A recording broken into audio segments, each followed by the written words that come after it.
Hello everyone and welcome to this support and guidance video. I'm going to split this into two parts. So this video is going to deal with the reading section of the paper, section A, and then in a separate video I'm going to give you separate guidance around section B, the writing section, obviously the descriptive writing task. So in this video I'm going to go through really the set of expectations and requirements and demands of each of the questions, how to approach them, how to ask the right questions, and so on. What this video is not is just here to tell you what to write. I'm not going to explain the extracts to you. I'm not going to go through it line by line, giving you all of the ideas and annotations, because at this stage, that needs to be on you. You are in charge of making the decisions about which quotations to select, how to interpret particular lines from the extract, and so on. So this is all about support, guidance, reminders, the set of thinking procedures you need to go through to be really successful. It's not just there to tell you what to write and to effectively give you the answers. That, at this stage, would be of no use really whatsoever. So, first step, okay, we get the exam paper, we've got it in front of us, we need to read the context box. That's the bit at the top. So you're going to do the various prompts that are on screen now, and it says, the extract below is the opening of a novel. The narrator is a teenage girl. Okay, that's interesting. So the narrator's a teenage girl. That gives us some information already that's going to shape and help us understand and approach the extract. But wait a second. It says the narrator is a teenage girl who has been murdered. How does that make sense? What does that mean? How can the narrator be someone who's dead? It doesn't seem to make sense. So already, and this is before we've got anywhere near the extract itself, already we've got a really clear idea. We've got quite an unusual narrative perspective. Narrator's a teenage girl, okay, who's been murdered. So narrating the story from the position of being dead. Okay, that is unusual. We've probably not read a story like that before. So that we already know is going to have interesting structural consequences, which obviously relate to question 3 in this paper. Okay, now we do our first reading of the extract, and that should take us about 4 minutes. Now, we're reading with a ruler, it's very careful reading, and we are going to engage in annotation. And the annotation is related to question 3. Now, question 3, the focus is obviously structural analysis, particularly structural analysis around how the writer has produced tension. Okay, so we don't need to over annotate. We're not annotating absolutely every single aspect of the extract. We're thinking about the beginning, the opening. What are we seeing? What are we focusing on? What's the author showing us? What do we learn? Okay, and there's already interesting things to think about, bearing in mind we've read the context box. And we're looking for shifts in mood, shifts in tone, shifts in location across the course of the extract. We're also paying attention, yes, to the opening, but also the ending. And what is the relationship between the opening of the extract and the ending of the extract? Okay, that annotation and that thinking is going to help us get ahead when it comes to question 3. Okay, so question 1 then. Remember, you've got the question there. Read again the first part of the source from lines 1 to 5. So we're going to underline that line reference, line 1 to 5. That's where we're looking. We're rereading those lines only at this stage. We're going to highlight the exact wording, and we want to eliminate near misses. They're called plausible distractors. There are basically wrong answers that if you look at them and you glance at them quickly, they might seem correct. Okay, they're almost there to suppose trick us or to weed out students who aren't reading very carefully, who aren't being really diligent and meticulous in their reading. So this is going to take us about 3 to 4 minutes, and this should be a straightforward 4 out of 4. So by the end of question 1, we want to be on 100% of the marks available. Okay, big question, 8 marker, overall about 12 minutes. We're talking question 2, language analysis. Okay, so we need to deconstruct the question. And this is true of all of the questions in the paper. The exam board are really clear. They tell you what they want from you in the questions. You've got the question there. Read again lines 11 to 20. Oh, right, lines 11 to 20. They're given to us beneath the question. Thank you, AQA. How does the writer use language here to describe Mr. Bott? You should comment on interesting words and phrases, language features and techniques, sentence forms. Okay, what's the focus of the question? Highlight it. Describe Mr. Bott. How does a writer use language to describe Mr. Bott? We've got the little extract there. Think about that command word, how. What does that indicate about the sort of analysis that we need to engage in this particular question? And so we've got this focus on language, focus on methods, techniques, not spotting them, not just identifying, oh, look, a metaphor, or oh, look, a simile, okay? But how do those particular techniques, those language techniques, and a technique can be simple as the use of a particular word, the use of a particular image, okay? That word level analysis, super critical here. Think about what is the impression we get of Mr. Bott. How does he come across to us as readers? Okay, that's what really the question is getting at, and how is that impression created through specific language choices on the part of the author?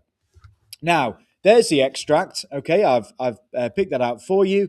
Reread it quickly. Highlight several possibilities of quotations where you think, yeah, I can say a lot about that. Okay, you might have more than two or three when you quickly read back over. Okay, this is going to happen in 2 minutes. So again, super quick.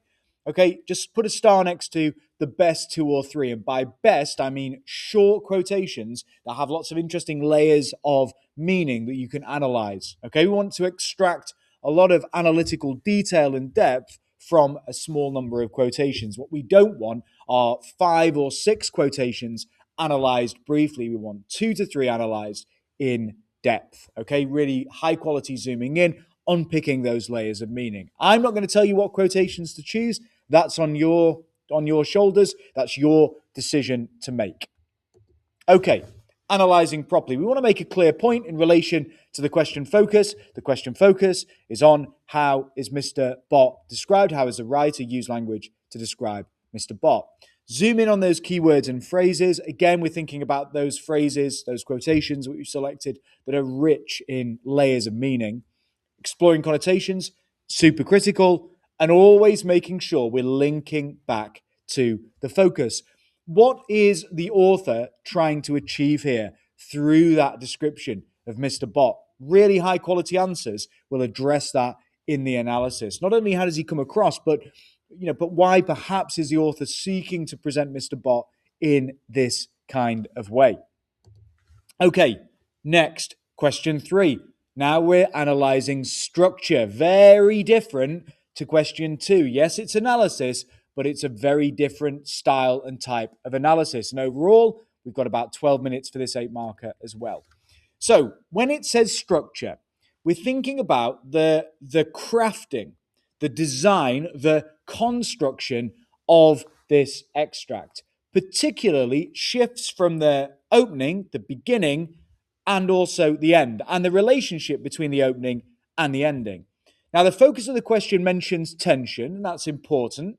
So we're thinking about how tension increases over the course of the extract, but also how it decreases. And I'm going to give you over the next few slides some other interesting ways to be thinking about structure.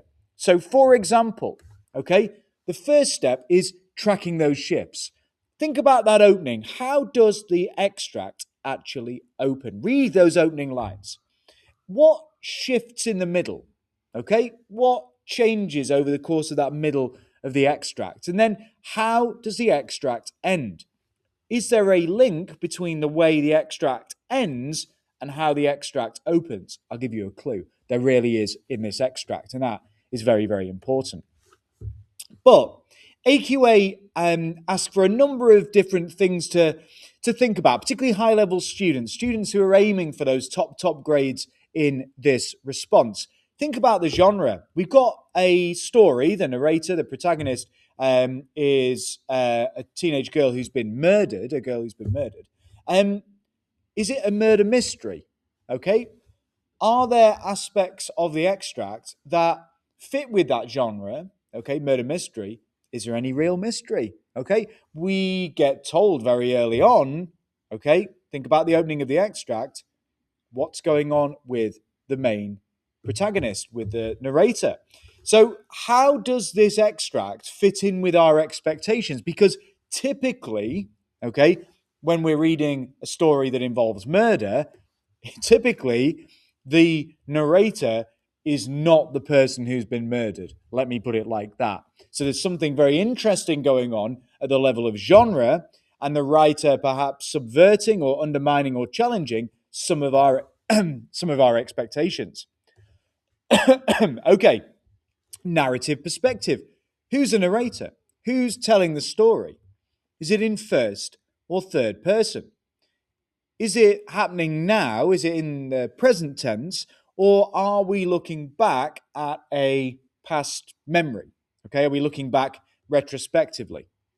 Does the reader, when we're reading, do we know more than the narrator or not? Okay, so again, think about the narrative perspective. We've got a first person narrative, but told from the point of view of a character who is narrating their story and what's happened to them from a position of them being dead. Okay, they're kind of looking back on their life having been murdered. They know they've been murdered, okay, and they're looking back on their life when they were alive. That is interesting and unusual, and allows the author to do some perhaps more interesting things with the first person narrative perspective than is maybe usually the case. So think about how in a normal first person narrative, and I would argue that all first person narratives build a kind of intimate relationship between reader and narrator. But what we've got here is a first person narrative where the narrator is not limited by their kind of bodily physical existence, that they are now in, are they in heaven, in some sort of spiritual realm? Okay. And what does that allow them to do and to see, which perhaps a kind of normal, alive, first-person narrative from a single individual perspective? You know what? That's very different. Being in that sort of spiritual realm and that sense of what we might say, kind of more omniscient, being able to sort of like see over what's going on in different areas. Normally, we can't do that as human beings. We're kind of limited to what we can physically see and experience, and so on. Okay, right. Think about what's withheld. What do we not know? What information is missing in this extract? What is delayed or held back? And what does the author imply but doesn't actually confirm over the course of the extract? These questions are really, really interesting when we think of this extract from The Lovely Bones. I would say as well that you should read the book. The book itself, in general, is fantastic. It's a great read. And the film's pretty good, although not as good as the book. Okay, so some structural techniques that you might notice. We've got lots of foreshadowing, some interesting examples of contrast, some very important shifts in setting and location, which obviously is associated with mood and atmosphere. Think about the placement of dialogue. So characters communicating, okay, talking to one another. Think about time and why dialogue might seem especially important and meaningful. And then that sense of delayed revelation, particularly the idea that in that dialogue at the end, the male character, surprisingly, it's revealed at the end, knows Susie's name. Okay, think about why that revelation is kept right until the end of this extract. Okay, once we've done that, okay, then we move on to the final reading question. The big 20 mark, probably about 25 minutes ish in the exam. 20 marks, huge chunk of marks, half the marks available in this section. Okay, a quarter of the available marks in the entirety of paper one on this one question. So we've got to make sure we give it sufficient time. We're talking roughly about 25 minutes in the exam, in that first hour of the exam, if you don't have extra time. Okay, deconstruct the question carefully. Look at that statement. The writer creates a sense of fear and foreboding effectively. We'll talk about those words in a moment. So we're answering from line 41 to the end. Think about that, line 41 to the end. They're not going to just give you that section separately like they do for question 2. So line 41, find line 41 to the end. Right, this is where I'm looking. To what extent do you agree? How far do you agree? Do you agree, okay, that the writer creates a sense of fear and foreboding? Do you perhaps agree partially? Do you agree mostly? But there's the occasional moment where you might disagree, okay? And the focus of the question is on fear and foreboding. Okay, now foreboding, if we just do like a Google image search and you just search foreboding, these are the sorts of images you get. Okay, foreboding is that feeling that something bad is going to happen, or if we're being a little bit more academic and precise, fearful apprehension. Okay, now I've looked up the word foreboding. I'm going to show you this word. Okay, we'll be fine with the word fear. Foreboding, I've looked the word up on VisuWords, which is a sort of visual dictionary and thesaurus. And what you can see are some interesting words connected with foreboding. So you've got trepidation, anxiety, worry, apprehension, fear, dread, fright, the sense of things being kind of like dire. Also, that word omen, and therefore the idea of things being ominous. All of these sorts of words should build that picture that you've got this kind of rising sense. That's what the statement is suggesting, that as we read from line 41 to the end, we've got this rising sense of dread, worry, anxiety, this feeling of that something really ominous, awful is going to happen. Now, what you need to consider is the extent to which knowing Susie has been murdered, whether or not that increases the sense of fear and foreboding, knowing pretty much what's going to happen, probably what's going to happen, or whether knowing that is almost acting a bit like a spoiler and sort of diminishing our sense of fear and dread and apprehension. As in, oh, well, we kind of know what's going to happen. We know she's going to be murdered. So actually, it sort of has really diminished my sense of fear and apprehension. Okay, it's different ways of interpreting it. I'm going to give you one kind of way of interpreting in a moment. So you need to build your view early. Generally speaking, we're going with, as a default, either full total agreement or most or partial agreement. Okay, what we're not going to be doing is saying that statement is a load of old rubbish and I really totally and entirely disagree with it. Okay, generally speaking, they're going to give you a statement that is at least mostly or partially accurate. Okay, so either full agreement or most or partial agreement. What we might say, you kind of agree, but with qualifications or caveats, as in, yeah, I agree, but there are maybe moments where that fear and foreboding is diminished. Okay, you're going to be coming back to that judgment throughout your response, because obviously it's an evaluation question. You're making a judgment. You're determining ultimately the value of the statement. Okay. Now, what I would do in your position is choose 3 moments from line 41 to the end. Yes, there's brief analysis. You've got to do brief analysis, but we're also evaluating constantly. How do we signal? So, of course, we've got to zoom in. And what we can do as well is we can repurpose, more on that in a minute, repurpose some of our structural analysis, okay, from line 41 to the end. So some of the material that we've covered structurally in our analysis of question 3, okay, we can repurpose and reuse for question 4. We've already done that intellectual hard work. Why not reuse it? Okay, but we're evaluating, and we signal to the examiner that we're evaluating by using words like effectively, subtly, convincingly, powerfully. Those sorts of evaluative adverbs kind of signal really clearly to the examiner, look, I am evaluating. They make it easy for the examiner to mark your piece and go, yeah, this student knows what they're doing. They're analyzing, they're unpicking, word level analysis. There's analysis of method, but there's also structural analysis. And at the same time, they're making a judgment about the value or the validity of the statement that the writer effectively creates fear and foreboding. Okay, the writer effectively, the writer subtly, convincingly, powerfully creates a sense of fear and foreboding. Okay, we're going to have a look at what that might be like.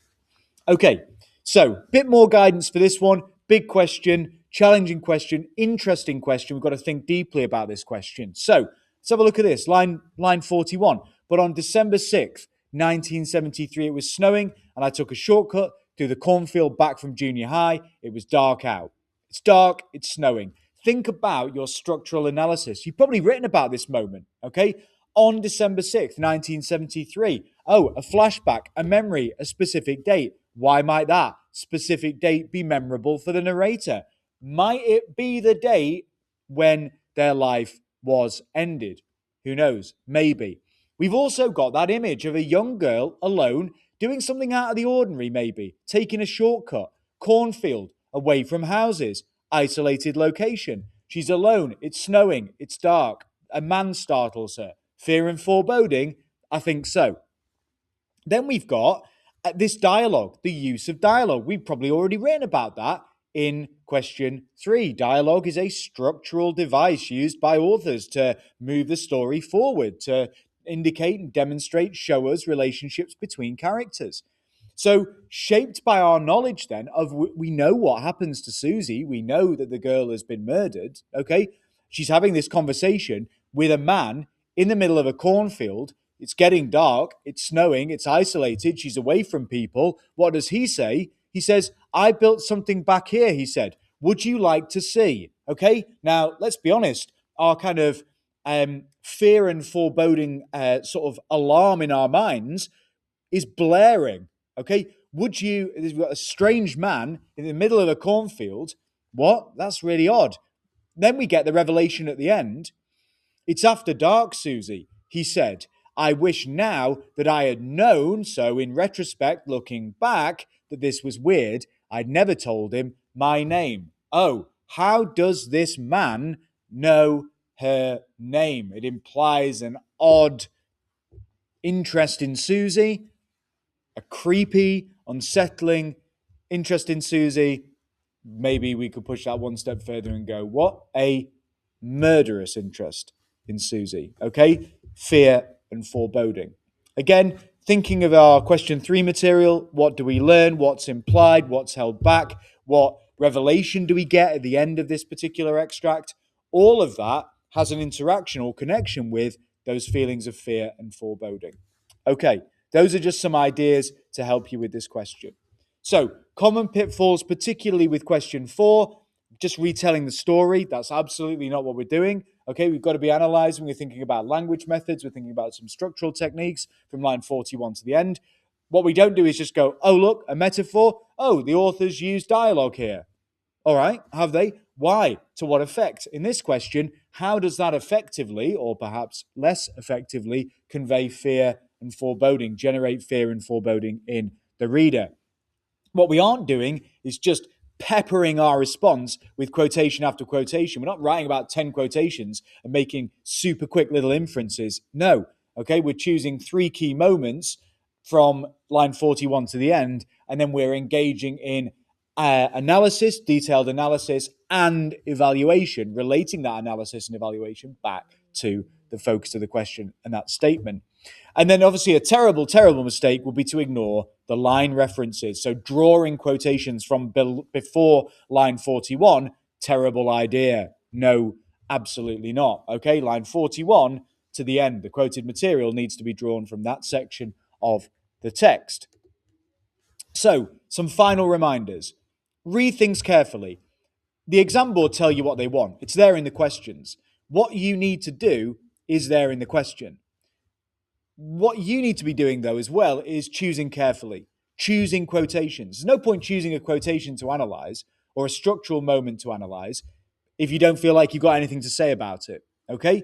Choose quotations that you feel, moments from across the text, that you feel you can write about successfully. And explain your thinking. Explain it clearly. If you've arrived at a particular interpretation analytically, how have you got there? How is it that you've reached that particular, analytical conclusion? Why do you think that? What is it about the language choices or the structural choices the author has made that causes you to interpret it in that particular way? And ultimately, you need to trust your thinking. This is all about careful reading of both the extract and the questions, choosing the right material to write about, choosing the right approach for each question, explaining your thinking and your analysis and your evaluation as clearly and as academically as possible, and really trusting that you can think well, that you can think about the extract in the right way, you can understand it, and you can convey your analysis accordingly. Okay, so that is your section A homework. Okay, paper 1, section A, in the real exam, you're going to have about an hour. Okay, now it'll probably take a bit longer because you'll be watching this video, you'll be producing your responses. It's all about rehearsing the habits of mind and the procedures to follow in order to be successful. So, a longer video, but hopefully a really detailed one and a useful one for you. And as always, have a wonderful half term. Have a really productive half term with a good amount of revision, particularly for English language in your case. And yeah, good luck. And I look forward to seeing what you've come up with and your responses when you return after February half term. See you in the next one.